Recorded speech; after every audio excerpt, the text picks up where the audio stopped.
অবাধ্যতা কিংবা শ্বশুরবাড়ির লোকজনের অকারণে জুলুম বা কটু কথা একটি সুন্দর সংসারকে বিষিয়ে তুলতে পারে।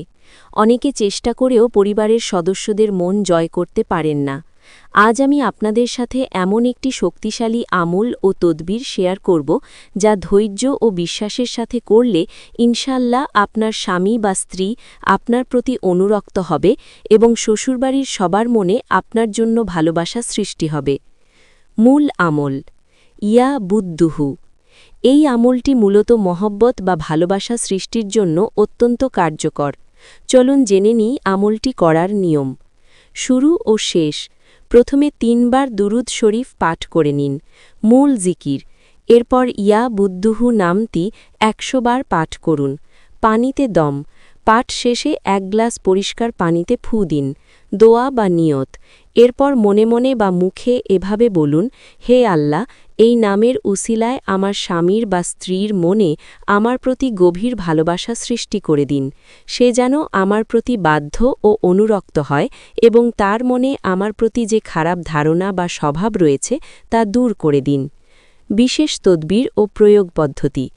এখন আসি আমলটির সবথেকে গুরুত্বপূর্ণ অংশে। এটি করার বিশেষ একটি পদ্ধতি রয়েছে। ১. দম করা পানি থেকে কিছুটা পানি নিজের মুখে নিয়ে গড়গড়া করতে হবে।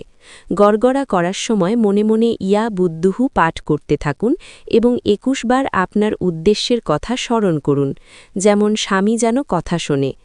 এরপর মুখের সেই পানিটুকু বাকি গ্লাসের পানির সাথে মিশিয়ে নিন। এই পানিটি সংশ্লিষ্ট ব্যক্তিকে, স্বামী, স্ত্রী বা শ্বশুরবাড়ির সদস্যকে পান করান। সময়সীমা: এই আমলটি টানা ৯০ দিন করতে হবে। ফল পেতে ধৈর্য ধারণ করা জরুরি। জুলুম ও খারাপ ভাষা বন্ধের আমল।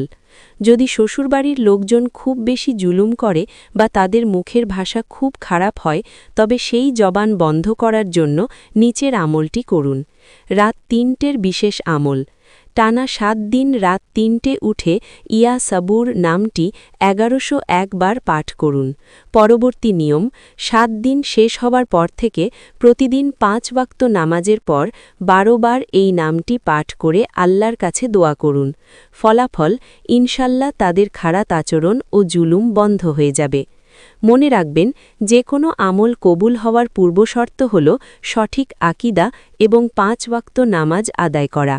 এই আমলটি শুধুমাত্র জায়েজ বা সঠিক উদ্দেশ্যে করবেন, কারো ক্ষতি করার নিয়তে কোনো আমল করবেন না।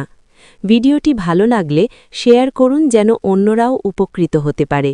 আল্লাহ আমাদের সবার সংসারে শান্তি দান করুন। আমিন।